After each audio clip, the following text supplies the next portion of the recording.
Hello everyone, and welcome to our podcast, the Expat Career and Lifestyle Podcast. This is Dominika Miernik, your host, and today I have a very special guest with me, Janeen Sonsie. She's an international speaker, intuitive coach, and also insightful author.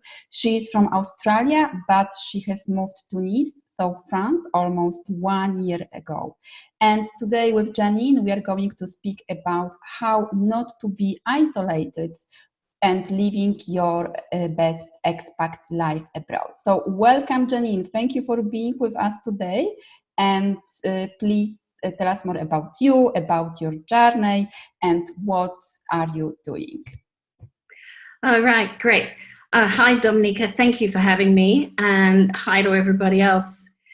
As Dominika just said, I am Australian, and I wanted to live in France for like half my life, which is sort of 30 years, but don't tell anyone. But I'd lived in England when I was in my 20s, and I just loved France and always wanted to come back and live there. But I went back to Australia to settle down and buy a house and do all the normal things that people do when they settle down in their 30s.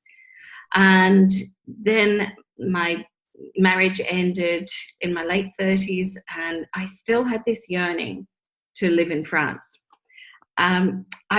Things were going pretty well for me for a while. I was, consulting and traveling all around Asia Pacific and delivering workshops. But then things started to go downhill, and mostly with my business and just earning an income. And it felt like I was hitting my head against a brick wall, and that I just constantly came up against dead ends. And so I went to an intuitive reader. Mm-hmm. So meanwhile, my desire, my plan to live in France it'd been my 5-year plan for the last 10 years. And so I went to this channeled reader, and I said to him, what's my problem? What's my block? Why can't I get ahead with what I want to do? And he said, so what do you want to do? And I said, I want to help people live a more fulfilling life. And he said to me, well, how well are you doing that yourself? I went, well, pretty crappily, actually. Mm-hmm. And he said to me, our purpose in life is not to help others. And I went, what? I've just done 20 years of personal development where that's what they told me. Mm-hmm. And he said, no, our purpose in life is to live the happiest life we can for ourselves. And so I went, well, if that's the case, I may as well just sell everything up and go and follow my dream and move to France. So I did. On that day, I made the decision and then put everything in place to plan it and to move.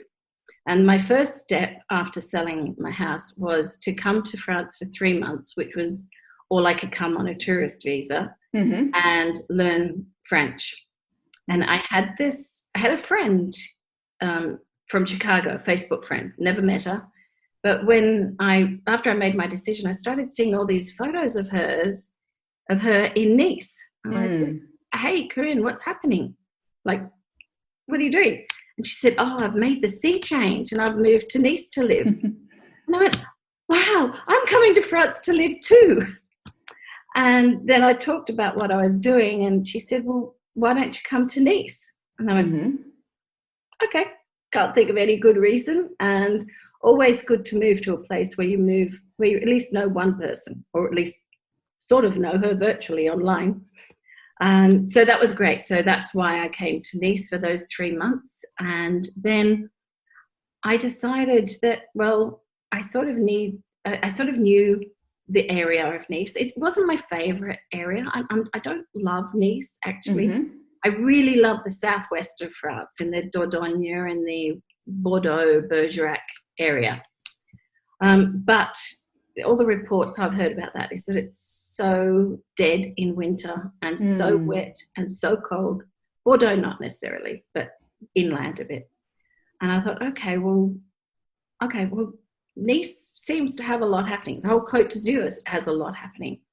And meanwhile, I came up with, well, my big question was, well, what am I going to do there? Mm-hmm. And I went, I can't keep doing what I've been doing. And then I came up with the idea with a friend, actually, to create something that was support women, expat women in particular, in France. And that's how my group, the Expat Women in France group on Facebook, started. And my plan with that is I'm building it into a business. I mean, at the moment, we've got over 1,000, getting up towards 1,100 women in the group, Expat Women in France. And I only really started it in June last year. So it's growing phenomenally. And it's all about community, support, and socializing. So, and connection. Community and connection are the main ones. But also, providing support for each other, because we're all in the same boat. Yeah. And so I'm building that into a business, and I will make it into a paid membership business called Club MojoCircle, and deliver lots of value to everyone, to all the women, to join this group and become part of a fabulous, supportive community.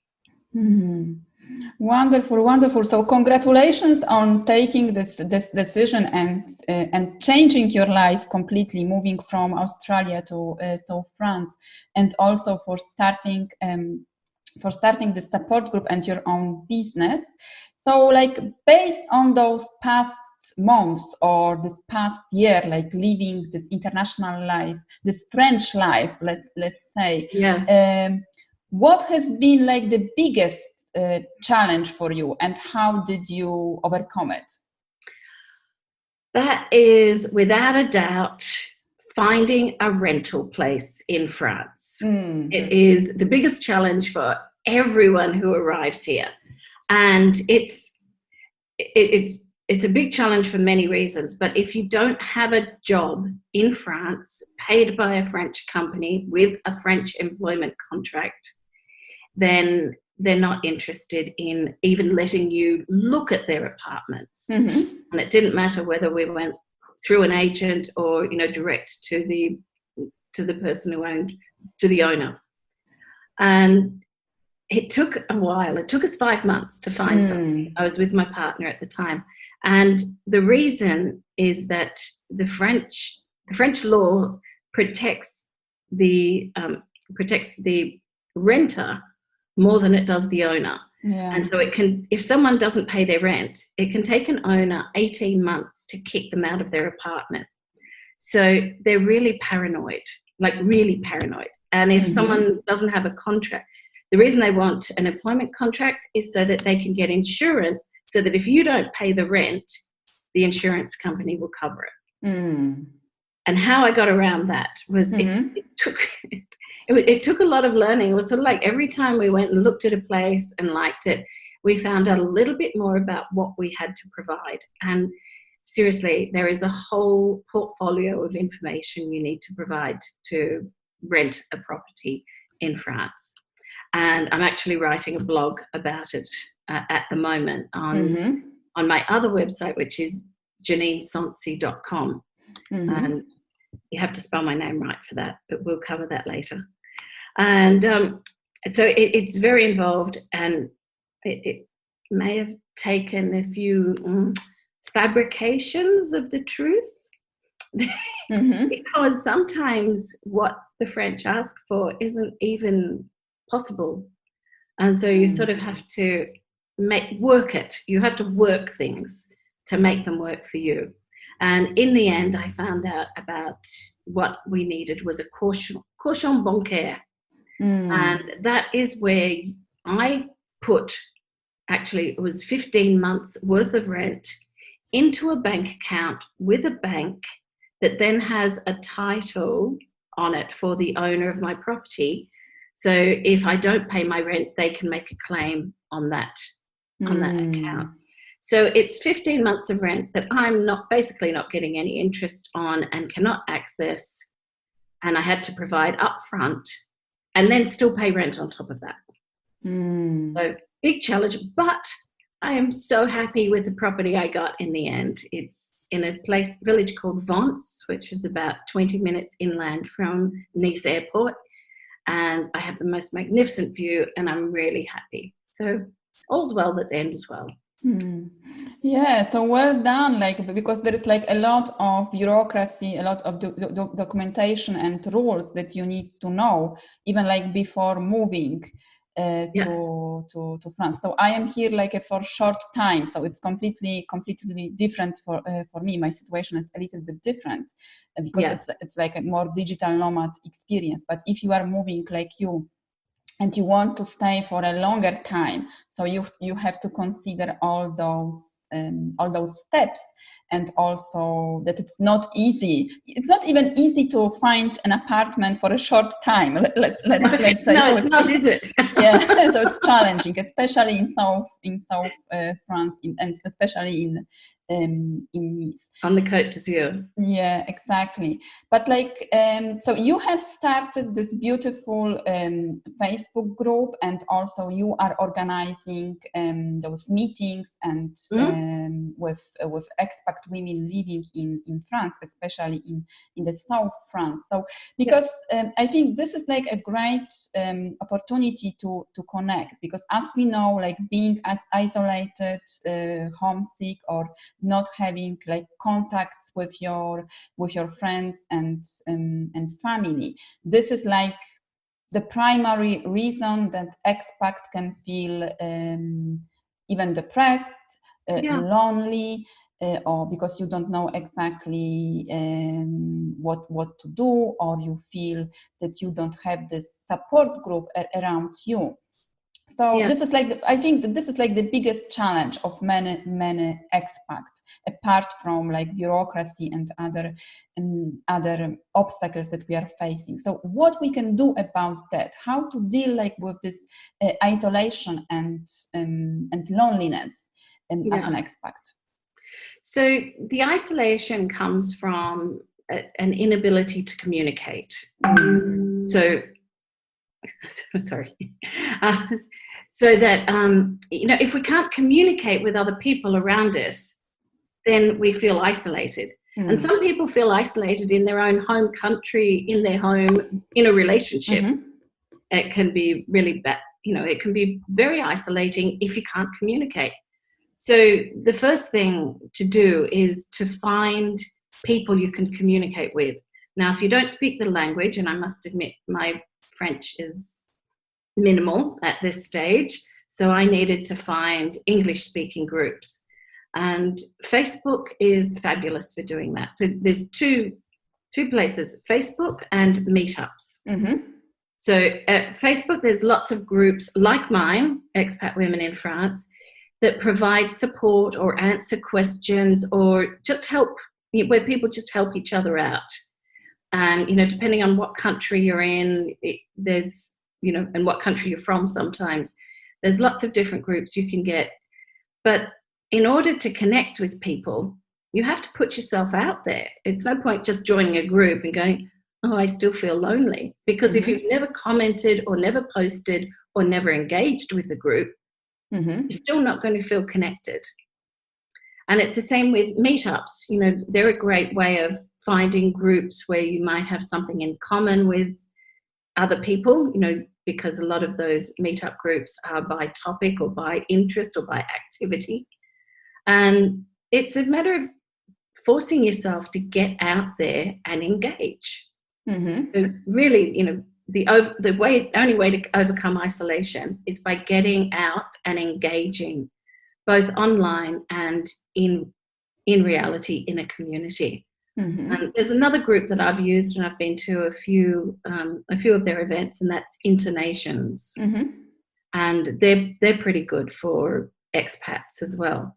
So I think, isolation is hard. It was particularly hard for me when I first came to Nice, and with Australia, basically when we're awake and working, they're asleep, and when they're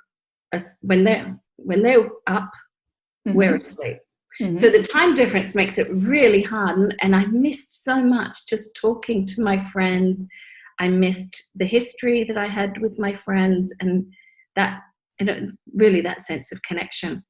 So it's a matter of, trying to keep in touch with your friends and say, hey, can we book in a chat? Because these days we've got so many medium to communicate with, Facebook, Twitter, WhatsApp, email, God forbid we should actually use a phone and talk to someone. Yeah. We tend to forget to do that. I have so many conversations that are just by text, and it's like, it's nice, but it's not as good as just having a good old chat on the phone, or like we're doing in the video now. So make an effort, keep those going, get yourself out and join up groups in Meetup, join up groups on Facebook for online engagement and for meeting new friends that might be living near you. If you're a woman and living in France, join my group, Expat Women in France, for sure. And we will help you engage. Yeah, but like on the other side, because you say that like push yourself out of your comfort zone, but it can be also challenging because maybe you are, so how to do that? How to push yourself? I actually give a talk on how our comfort zone can be a prison. And if we're stuck, particularly if you're very introverted, and meaning that you get your energies and your motivation from inside rather than externally from other people. I'm very extroverted, so going out and mixing with other people it's not a challenge to me. It's something I really love doing. But if it is a challenge, then your comfort zone can become your prison, and you can get stuck inside your home and go, I'm so depressed because I'm not meeting anyone. And my advice is feel the fear and do it anyway. So you might have fear about going out and meeting people, but what's the worst thing that can happen if you do it? The worst thing that could happen is that you don't engage with anyone and you come home and you go, not my sort of people. That's really the worst. You're not going to die. You're not going to get hurt. Nothing wrong is going to happen to you from just trying.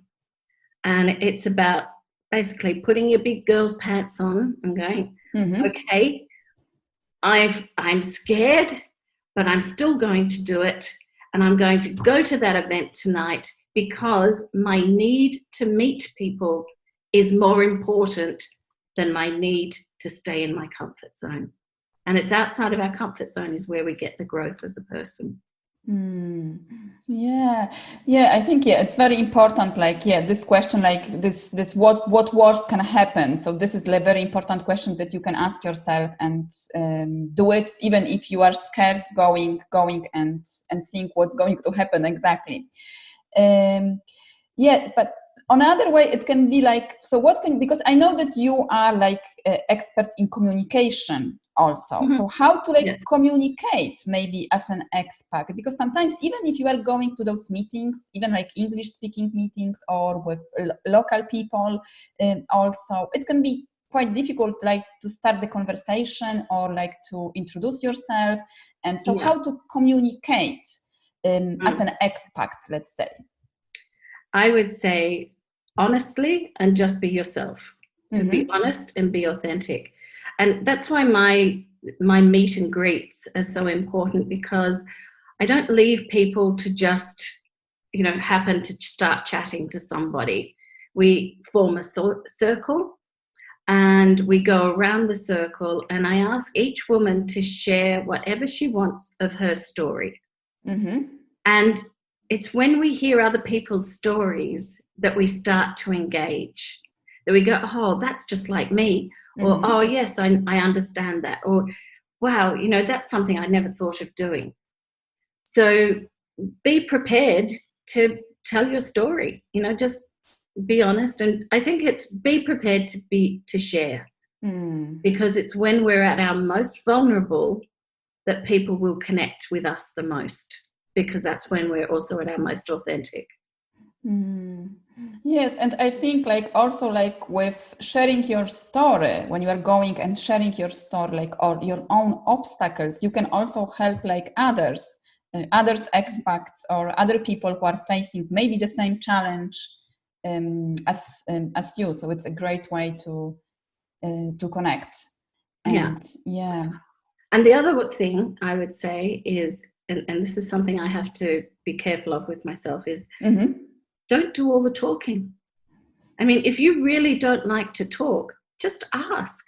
Just meet someone and say, so what's your story about how you came to live here? And let them talk. And then you'll start to feel a bit more comfortable and you'll start to engage. And everybody likes to talk about themselves when we get the chance. Yeah, so asking questions also, this can be like a good start. Interesting questions. Yeah, interesting questions. Yeah. I never ask anybody, so what do you do for a living? Yeah. I ask, so what do you really enjoy doing? That's a good question. Yeah, that's a good question. Like to start a conversation. Yeah. Especially in an expat environment where everyone's sort of looking for other people who might match them as far as interests and activities and things.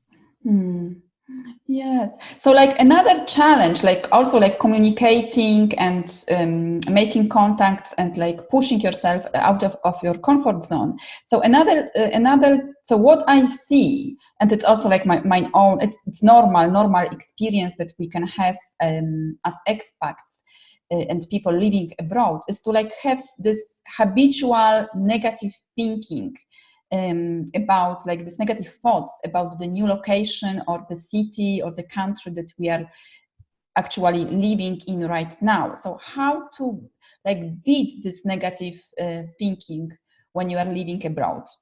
Yeah. I learned when I first lived in England, and I was really struggling to settle in there. And I read an article that said the first 6 months in a new place to live are the hardest, because for the first 3 months we keep comparing what we've got now, like our new place, with what we know from our old place and what we liked. And so we go, oh, that's not as good. Oh, that's not as good. Oh, this is better at home. So we do that for the first 3 months. Generally, for the second 3 months, we start to say, oh, yeah, that's pretty good here. Oh, that's all right. Yeah, I don't mind that. Or, yeah, that's better than at home.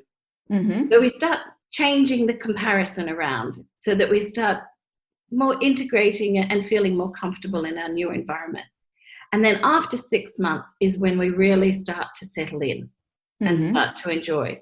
And so my advice is, well, be aware of that. You will probably go through that process and it will feel a bit negative in the first 3 months. So don't think, oh my God, I've made the wrong decision. Okay, this is what I'd expect. And then I would say, stop focusing on what you're not happy about. Focus on the good things, which is, what you start to do in the second 3 months, is focus on what you do have. So, when I first arrived and, the first 3 months was just desperately hard in trying to find a place to live. I kept telling myself that, hey, look, I'm on the Côte d'Azur, I'm living right next to the Mediterranean. I'm able to just go and walk along the beach. There's fantastic restaurants with great food, and it's not that expensive.